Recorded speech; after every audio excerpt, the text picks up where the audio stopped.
New construction in Arvada, not the easiest thing to find, but yes, we have some. We're talking about it today. Hey everyone, it's Alyson Wahl with Live South Denver, your real estate strategist and realtor for the South Denver area. Even in the midst of this interesting market here, as we finish up 2022 and head into 2023, so many of my clients are still focused on new construction, even though there's so much opportunity to get a great deal from a motivated seller of an existing home. This speaks to a few things. Taste.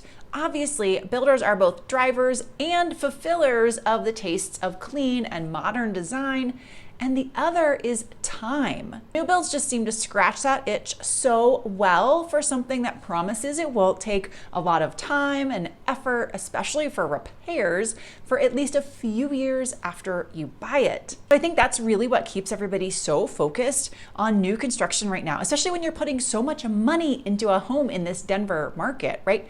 You don't have a lot left over in your mind for renos, paint, repairs.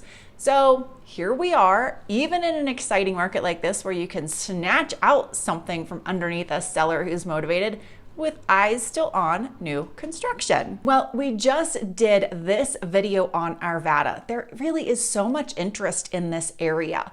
Well, it's been built out. Nearly every square inch is filled in, but builders are still finding little pockets where they can come in and put some new construction in. And here's what's active right now. First up is the community of Sabel. Heritage Homes is doing a townhome product over here, and it includes a rooftop deck. So it allows the residents over here to maximize their foothill and mountain views that are so good over here in Arvada. These townhomes are running 1,800 to 2,200 square feet. They're all 3 to 4 bedrooms, and each of them are 4 bathrooms. And because we know the weather is exciting here year round, everybody gets a 2-car attached garage. HOAs aren't too bad in here, $360 a year, and the tax rate, as is true with almost all new construction now, over 1%, 1.2% is the tax rate.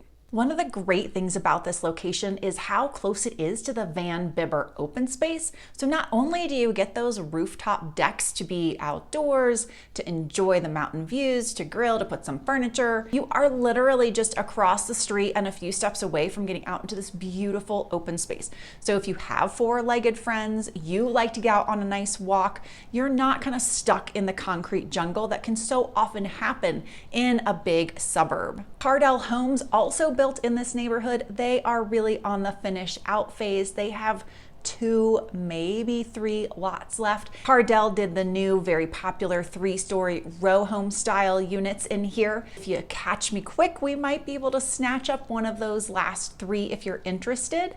Cardell is a very nice builder. They've built a more high-end home. They're very small. They have built all along the Denver metro area, and they build in smaller pockets. So a very lovely product, but they are almost finished over here. Next up, and just opening, is Geos. Dreamfinder Homes is opening up a green, low carbon footprint community. These are getting more and more popular. They've kind of started up in the Boulder County area and are trickling out from there. Solar community, low water footprint, just really trying to be very eco-friendly. There are 6 floor plans, 3 single-family home, 2 duplex, and 1 townhome option. You know, with a lot of builders, the single-family home floor plans, while there's definitely variety, they're very similar, right? I mean, you look at it and you're like, okay, well, that front facade looks like that one, and I can't really tell them apart till I get inside, or they just shrunk this room and turned where the bathroom or the laundry room was.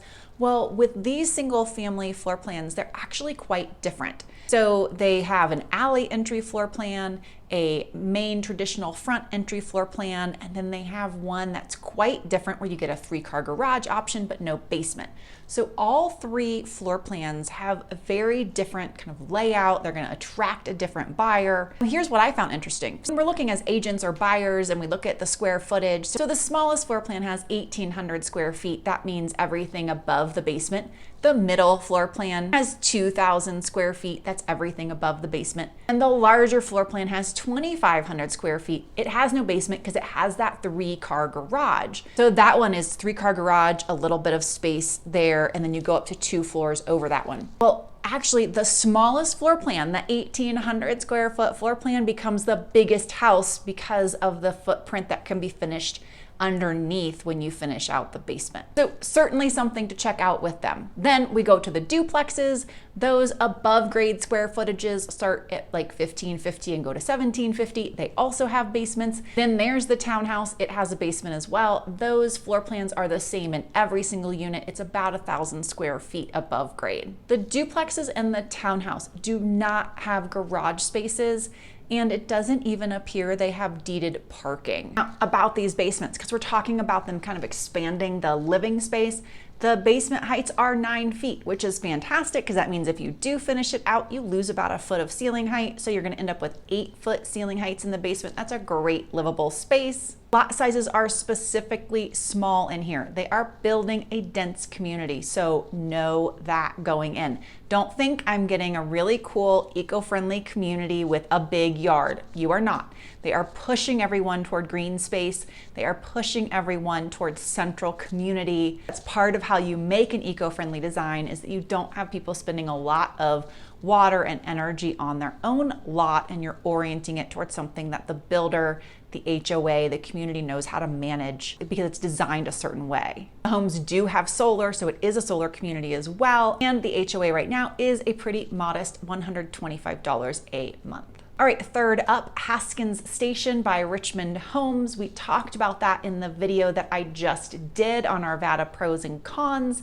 They're about halfway through the build cycle in there. It has a nice, convenient location to I-70. They are building 3 styles of homes. Again, that popular 3-story row home type. They look like attached row homes if you're standing slightly askew. They're so close together, but they are single family homes. Then they have paired homes and single family homes. The prices in here range drastically depending on which style of home you're going for. And not only is that convenience to I-70 great, but they do have that awesome sports complex just to the north on 58th. That is fantastic, especially if you're into playing club sport, have kids. There's a huge amount of green space and activity space up there. So there really is a lot nearby that makes this a great spot to look into. Oh, something I do not want to forget to mention, and this is particular to Richmond Homes. If you are looking at a Richmond home, Arvada, or anywhere else, the best time to buy with them is when they are running their free basement incentive or something similar with any of their other products. It really is a free basement incentive. We all know you get nothing for free. It's all baked into the price of the home somewhere, but they are not inflating the price of the home to then give you the free basement. If you're in 1 week and you figure out that the price of the home you want is, say, $720,000, and then they start their free basement incentive, and you take the pricing sheet or bid that you got and you go back in, you're literally going to get a $720,000 home with a roughly $40,000 price cut off of it, because you are going to get a basement for free, or generally that credit. So that is amazing. Always with the incentives with a builder, you are required to use their lender. So you do want to have a price comparison lender to lender, using the Richmond lender and then going outside and using a lender that you know, you trust, and having them price compare. Sometimes Richmond is known for inflating the lender price to cover that incentive. They do fluctuate from being very market competitive or trying to capture back those funds. That's the one thing to watch for. All things being equal, if you can get a great rate with Richmond, it's so fantastic to buy during the free basement incentive, because you get so much more finished space, which means obviously equity for you going down the road. And if they're applying a similar incentive to their 3-story row home or a paired home, all the better for you in that way too. Finally, Taylor Morrison is one to keep your eyes on. They are bringing online a first-time homebuyer friendly collection in the Candelas. Their plan is to build out more than 650 properties in there over a couple of different phases. The last that the builder had shared publicly, their plan was to build a little more densely and to make their footprints a little smaller than they have previously. Taylor Morrison's known for some decently good-sized homes. And because their plan is to make these a little bit more first-time homebuyer friendly, they do intend to shrink down the footprint, as well as obviously being a little bit more dense in their build,